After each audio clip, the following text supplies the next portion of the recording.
This show is produced by the Hartman Media Company. For more information and links to all our great podcasts, visit hartmanmedia.com. I'll tell everybody this. Your advice for entry-level investors is phenomenal. Don't change a thing about that. That works 100% for the entry-level, the small investor. Your advice for those people is the best I've seen out there. I mean, just don't change anything about it. You're spot on with your listeners.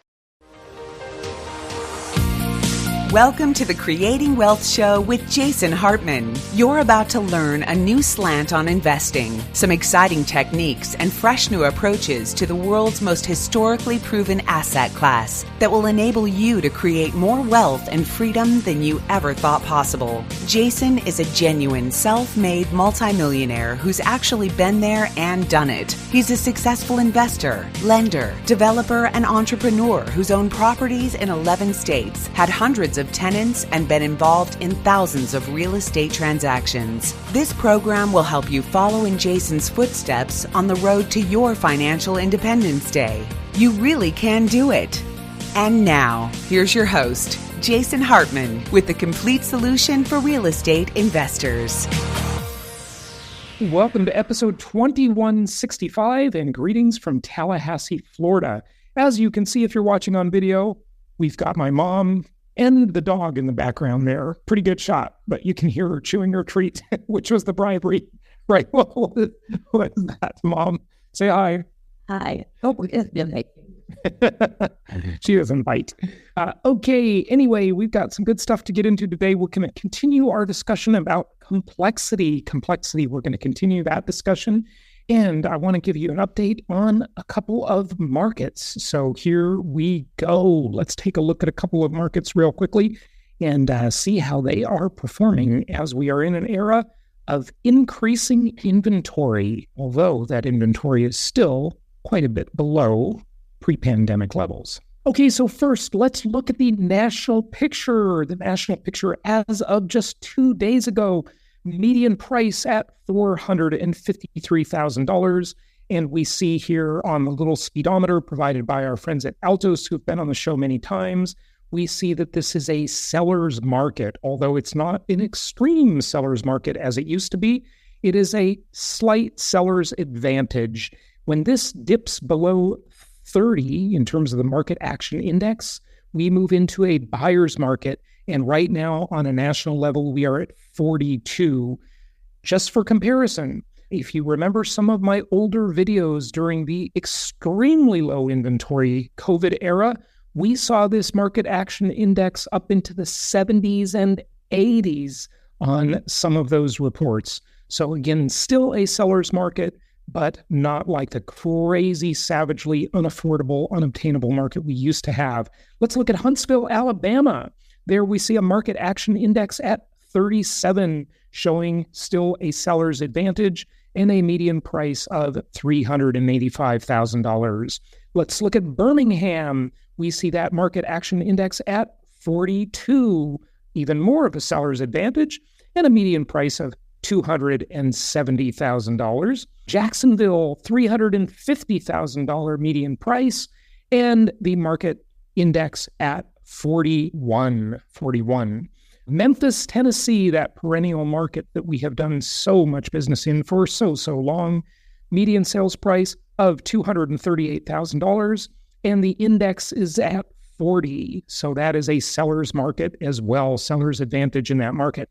Remember, though, it's not about price always. You can make money a lot of ways in real estate because it's that wonderful multi-dimensional asset class.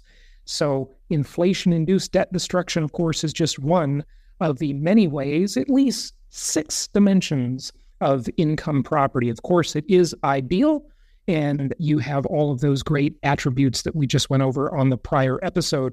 For all of those who joined our Empowered Investor Pro meeting last night, that was a great evening as we talked about cost segregation and 1031 tax-deferred exchanges, both delayed exchanges and normal exchanges. We talked about creative financing and, of course, managing those property managers, or better yet, the hybrid self-management methodology that we really, really recommend to everybody. Remember to join us for our upcoming free monthly Zoom meeting with Tom Wheelwright, the Rich Dad author of the book Tax-Free Wealth. That's going to be a great time, and you can register for that at jasonhartman.com/Wednesday, jasonhartman.com/Wednesday. And remember, those are always the second Wednesday of every month at noon Pacific and 3 o'clock Eastern. Go register for free, jasonhartman.com/Wednesday. And let's continue our discussion with our guests on complexity. It is not a good thing when there are too many people running for a fixed number of positions. And we see this. Remember, I mentioned that elite overproduction is the factor which is the common theme in all the crises. We have now close to 200 crises in our database of past societies over the past few thousand years. And elite overproduction is a ubiquitous feature leading to all of them. So too much competition is really bad. It's corrosive. And the reason is because it's human nature. Humans are not your mathematical agents in game theory that follow rules. Right? Somebody will always try to game the system and figure out how to break rules. And once that happens, the rule breaking becomes rampant, and it spirals, and eventually we have violence. So this is how elite overproduction results in outbreak of violence. Yep. No question about it. Okay, so what else did you see back in 2010? And we talked about two things so far. The popular immiseration, which creates the discontent, which can be now channeled by those elites who are willing to break rules. And let's call them counter elites, all right? So we have established elites who rule, and then counter elites, those who see that they are not gaining the positions they want, and they start breaking rules. And so they can channel popular discontent, which Donald Trump did very effectively, as we saw it. All right. Remember, the theory that the prediction came way before I knew anything about Donald Trump. It was 2010. All right. Second thing is the overproduction of wealthy elite aspirants. The third thing is that as popular immiseration increases and more people are in positions of what is now known as precarity, there is a great push, the force that induces people to escape precarity. And how do you do it if you don't have What are you saying? What is that word you said again? Precarity, precarious. Precarity is actually precarious, like being precarious. I get it. Sorry about my accent. No problem. So precarity is actually now a technical term. There's been books written about it. And essentially it shows that a large proportion of American population lives hand to mouth. They don't have any savings, and any little setback can actually create a catastrophe. So we've heard the surveys, that a huge percentage of Americans can't afford a $400 emergency if their car breaks down, if whatever happens, right? Have no money for that. So they're trying to escape their precarious situation. Go ahead about that. Yes. So now let's talk about young, ambitious people who want to escape the precarious situation. How do you do that? Well, you go into college, university, and now the college degree, because over 60%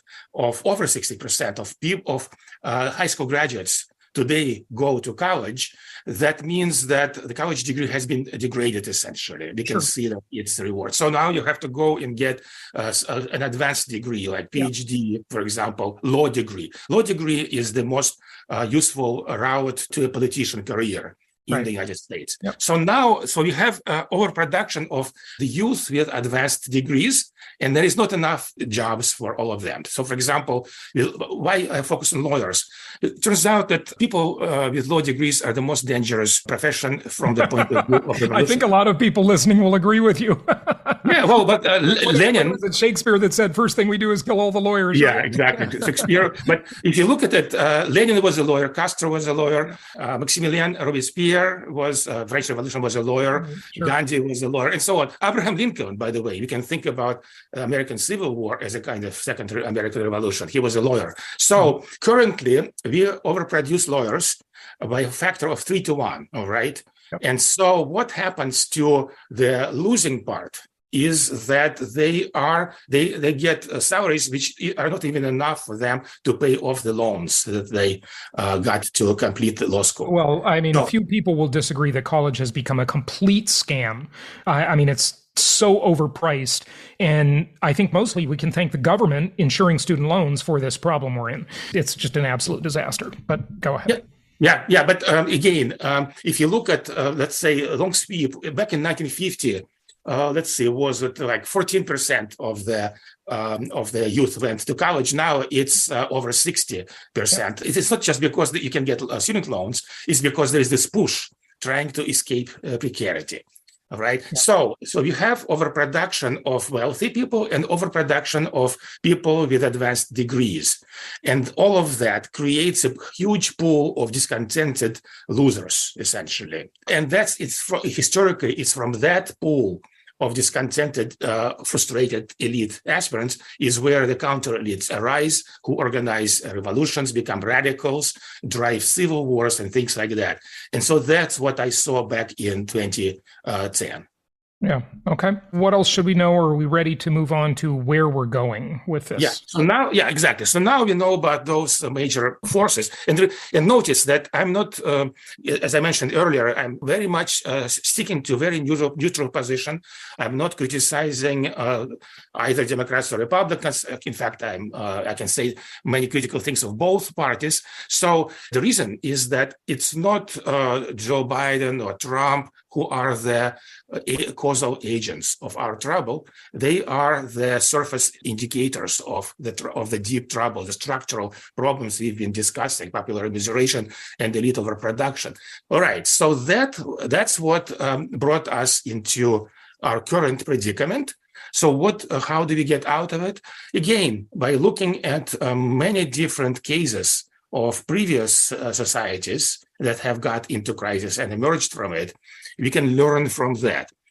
Unfortunately, whereas the road into crisis is quite channelized, it's like a ball rolling down a narrow valley. Once you get to the crisis, or maybe fortunately, there are all kinds of different roads out of crisis open up for you. And so sometimes this crisis result in outright collapse, more than half a population killed in a variety of ways, and so on and so forth. But there's also smaller number of cases where the societies actually manage to pull together and solve their problems. And how do they do it? Essentially, they shut down the wealth pump. So that means that what we need to do, by whatever policies, we need to bring back the growth of wages in line with the growth of productivity. Right, this will shut down the wealth pump and eventually reduce the number of uber wealthy.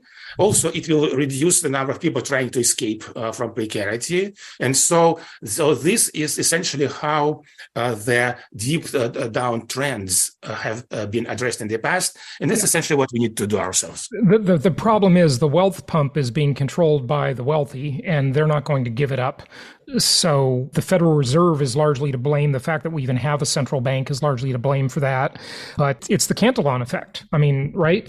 That's they're the closest to the money, so they control. And that's why. And that's why in the majority of cases, this crisis end up in some kind of a civil war or revolution. So more than in 60% of cases, there is civil war, and is equal number of cases of revolution. So because the established elites, things are so good for them that it is very difficult for them to sacrifice in order to rebalance the societies. But fortunately, but actually here, we have two cases of United States. Right, United States have been in this similar situation twice before. The first one was during the 1850s, the end of the antebellum era, and that ended in a huge disaster of the American Civil War. But the second time America was in this revolutionary situation was around 1920, plus minus. So during this period, the first three decades of the 20th century, in fact, there was no revolution. There was a revolutionary situation, but there was no civil war, no revolution, because the American elites pulled together and resolved the situation. They stopped the wealth pump. This was done. They started doing things during the progressive era, and then that was all nailed, in stone by the New Deal. All right. So it's possible to do it without a major revolution. And that the New Deal arrangements led to the glorious 30 years after World War II, when American society and also Western European societies experienced historically unprecedented periods of broadly based affluence and well-being. So it's possible to do. Yeah, but it's a very different world today, obviously. I mean, so much of this money is concentrated in big tech companies. I mean, venture capital has just ruined the landscape of business. It's just ruined it.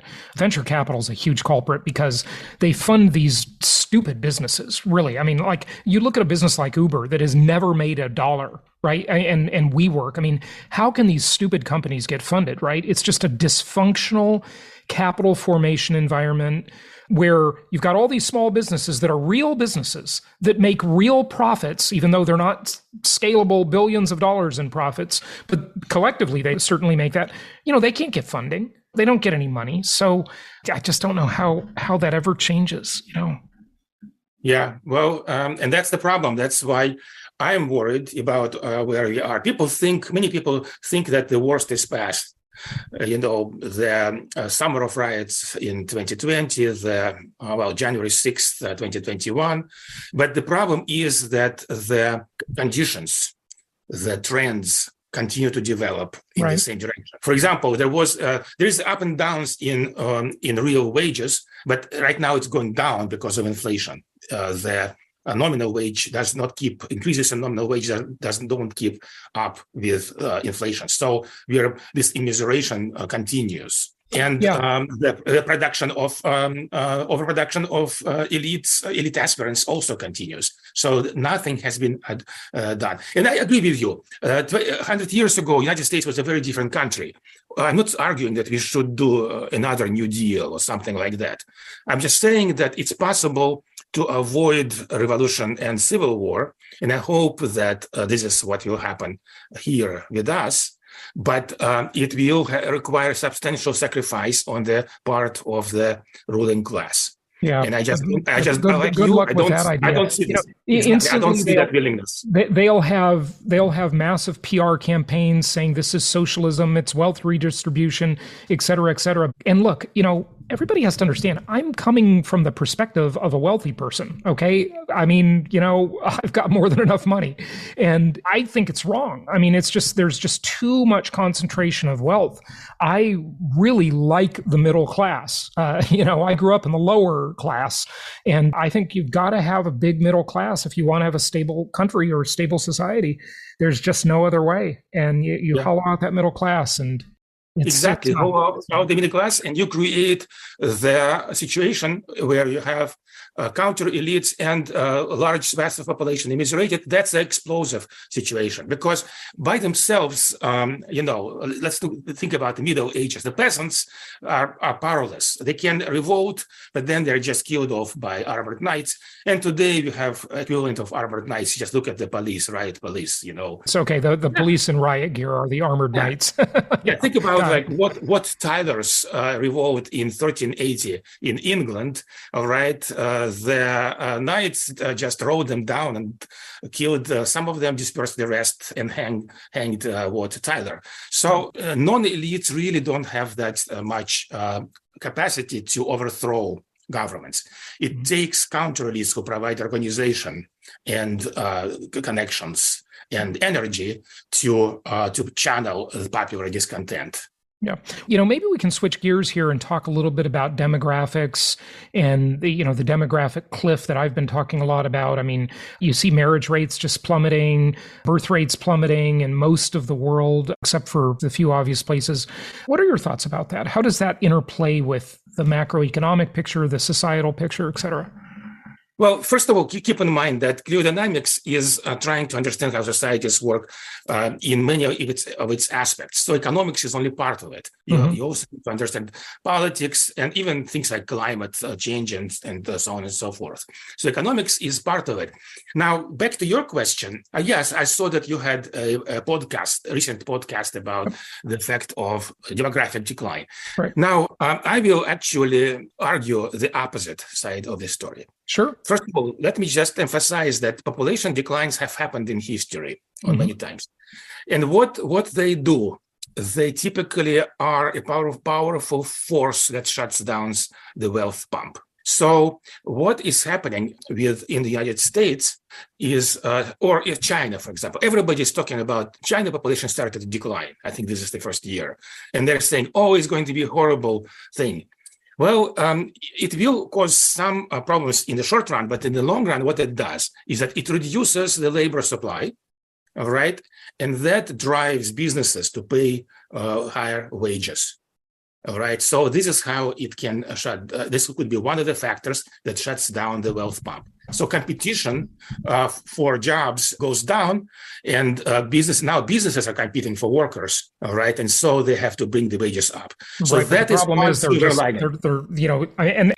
you might want to blend into this conversation AI and automation and robotics and so forth, because I just don't know how that is going to play out. I've really struggled with it. You look at the past and all the technological advances have actually increased the size of the pie. They've increased the employment pool, the labor pool. But this time it may be different because we've all been amazed by what AI can do, and we're only going So, for example, we talked about lawyers, overproduction of lawyers, 3-to-1. According to one study, 45% of what lawyers do can be automated by ChatGPT-4 right now. Right. So think about it. Now, instead of 3 times to 1, we have 6 times as many contenders for these positions. So in the short run, this will create a lot of problem. But all right, but let's think about other possible negative effects of reduced fertility. People say that who will take care of the elderly? There are 2 factors we should consider. First of all, the life expectancy is increasing, and it's not increasing just so that people are very sick and dying, for years. The useful working life is also increasing. And so many people, I am, for example, 66, I have no intention of retiring from what I do. And many other people who are in their 60s or even 70s, they're perfectly energetic and they don't want just to sit watching TV. And so that's one factor. And the second factor is the AI.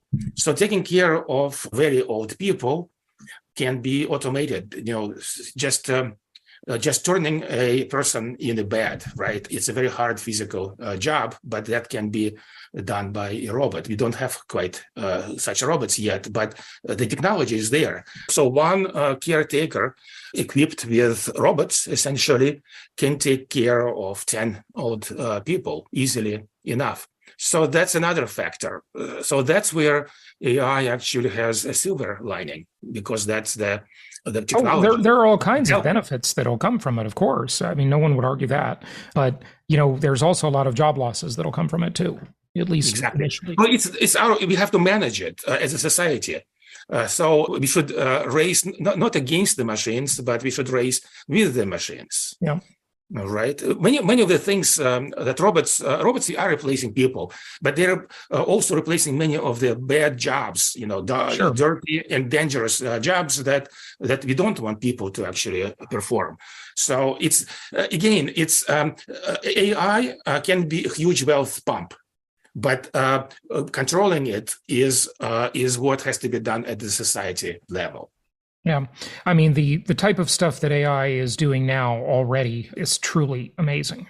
I mean, I can see so many jobs that will just be wiped out from AI. And then when we get to the point of the self-driving cars, that's just a giant part of the labor force. It's just going to be a massive change. Yeah. So we'll see where that goes.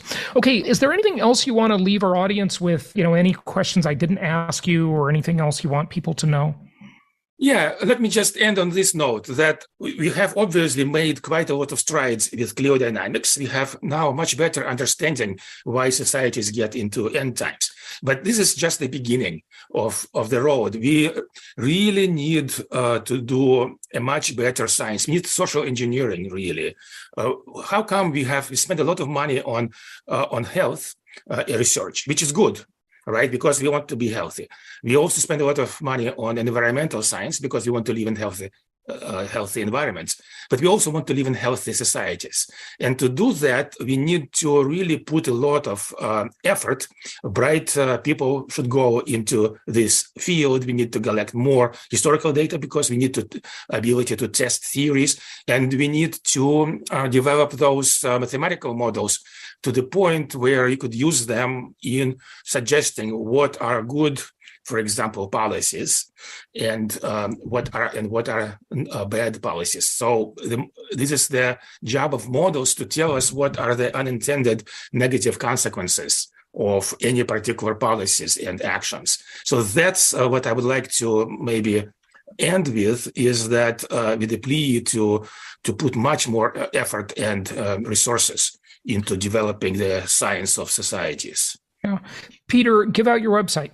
PeterTurchin.com. PeterTurchin.com. The books are available in all the usual places, and they have excellent reviews, very interesting work. Peter, thank you so much for joining us. Thank you, Jason. The following is a blog post found on jasonhartman.com/blog. Mastering the Art of Selling Lots and Land, the complete start on the topic. The lot and the land are not only a good source of money, but the real estate process is also very strategic, and so the real estate market solution to be fully understood. If you are a seasoned realtor, an individual wishing to sell your property, or any none of this, learning the process of selling lots and land is of high significance. This inclusive guide will examine the main selling instruments and tactics, covering a range of issues from the delicate point of pricing and marketing through to sales strategies and the local market. Understanding the market in respect of selling process. It's necessary to do a deep research on market factors before the selling begins. A study of the market trends, consumption quotas and area dressing regulations will give you a clear idea about your property worth. Consider factors such as market trends, evaluate current sales figures and understand the direction where the market is heading. Compute the demand for lots and estates in your location. Zoning regulations. Zone regulations might have a huge influence on how you use your property and even value of it, so learn and understand the existing laws. Demographic trends.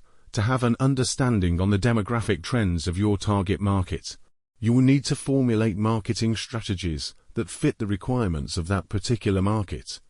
Determining the value. To do that, you should be precise in your pricing. The fact is that the lot and land should be priced correctly so that they can be attractive to the potential buyers for better profits.